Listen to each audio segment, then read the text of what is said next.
First of all, I want to address why I'm wearing a jumper in the warmer weather.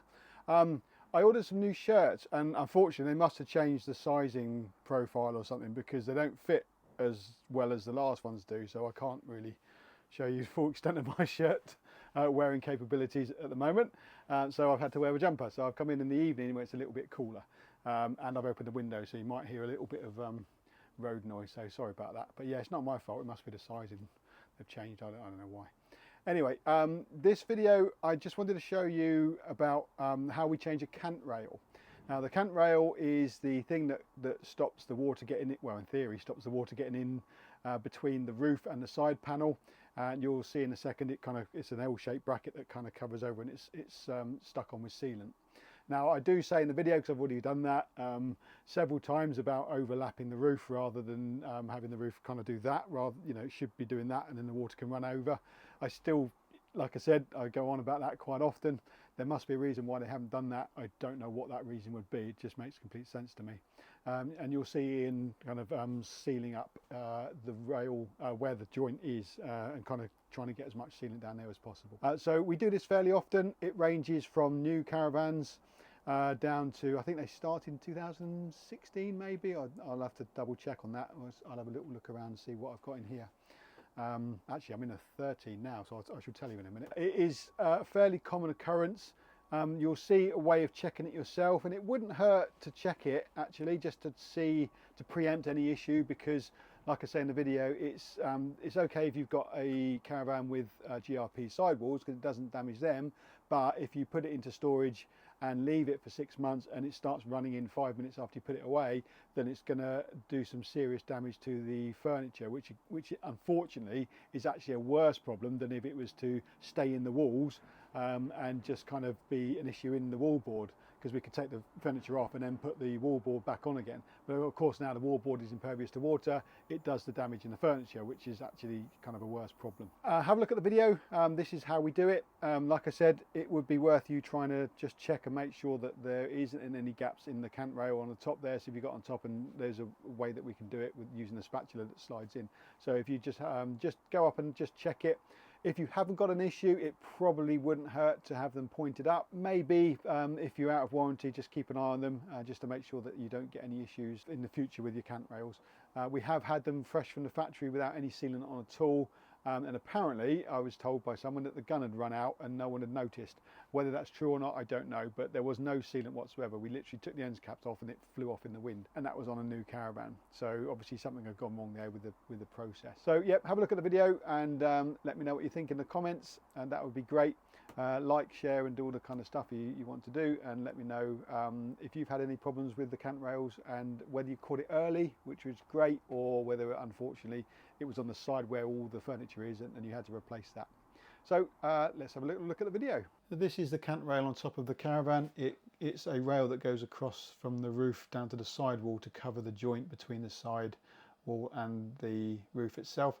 This one has got clear Gorilla Tape over it because it's been leaking, and that's the best way to stop it. Don't use duct tape because it's a nightmare to get off. This clear Gorilla Tape's really good. Unfortunately, we always recommend having something like that in your caravan so you can cover these issues if they occur. Now the problem has been that it's got through and got into the inside of the caravan and run down the sidewalls. Luckily it's GRP sidewalls, so it hasn't damaged that, but what it does do is it damages the wood furniture, unfortunately, because that is not impervious to water, and as soon as any water's on it, it gives you an issue, which looks like this. So you can clearly see that the furniture has been damaged, so we have to replace that, unfortunately. Just see if you have got an issue. If you get a spatula, you can clearly see that the spatula can go inside in between the cant rail and the roof. Where it has still sealed, you can't get that spatula in.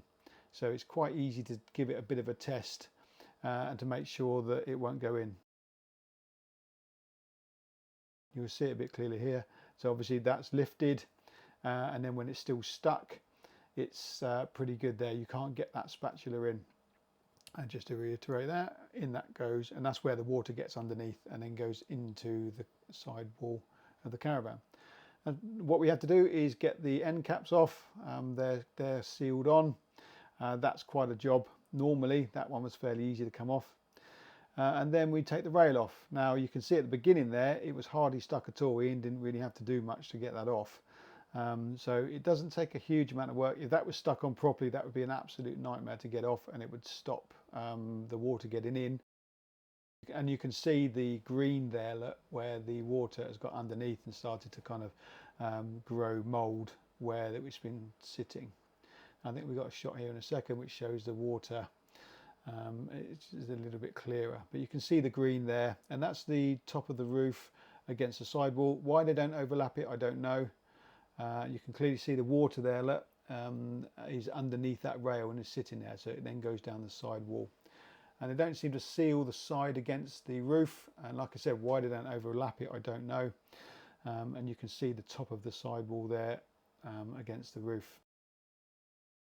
And the next stage is to clean the roof itself, so that's just a PDI cleaner to get off all that green and any residual sealant that's been left there.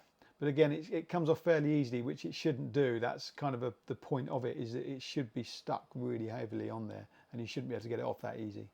Then we use a Prep CS, which looks like this. This is a chemical bonder. This is a new thing that Swift are using now, and it actually puts a key onto the plastic.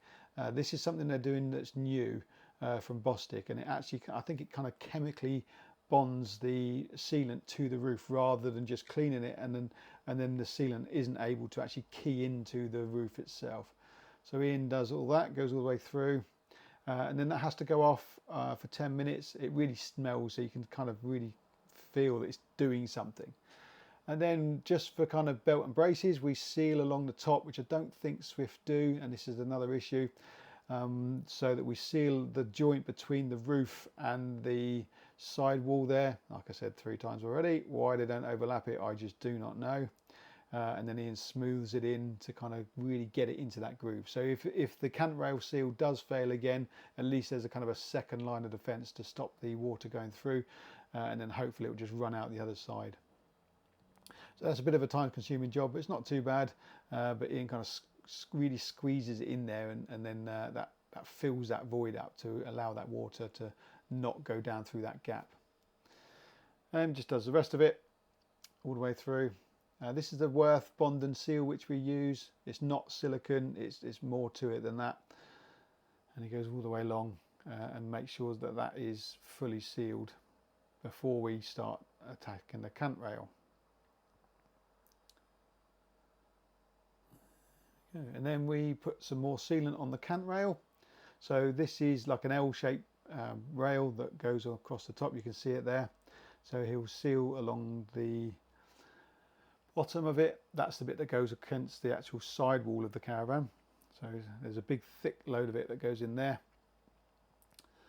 And he goes all the way along and does that. So he's got a kind of handy little tool there. It's a battery operated one, so because it's quite a hard job doing that with the old type where you have to squeeze it. So this is a really good piece of kit. It comes out nice and uniform as well. Then we get up, and then now the Prep CS has gone off. There's me doing actually a little bit of proper work there. Oh, I say proper work, it's not really. So we attach it on, making sure that we don't get any of that on anything else, because it's a devil to get off. So we put it on after cutting it to length, which we've already done, and then squeeze that on. Obviously before this we've had to take that awning rail off, but I didn't show you that because it's fairly tedious. So that takes a while to get that rail off, which Ian saves and then has to rebond again. Then he has got a carpet roller, and then we give that a good old squirt down and make sure it's fully in place. And give it a really good kind of pressing down to get that sealant to really kind of spread out and adhere to that chemical bond that we put in. So that's that. So then after that, Ian will put the awning rail on and then put a nice bead of sealant along the top and along the bottom of it as well, just to give it another third layer of sealant that should hopefully prevent it from going again. So here we see the cant rail in place and all pointed up. You can remember we had one length of sealant all the way along the side wall and the roof where the joint meets. So that's in there. And then we've sealed up the cant rail as well in 3 different places. and then put it on and then pointed over it as well. So that should be enough sealant to stop it coming, water coming in. But like I said before, I don't like the sealant being the first line of defence. I think the roof should overlap and then there wouldn't be a problem in the first place. That's what I think anyway. So we'll see how it goes.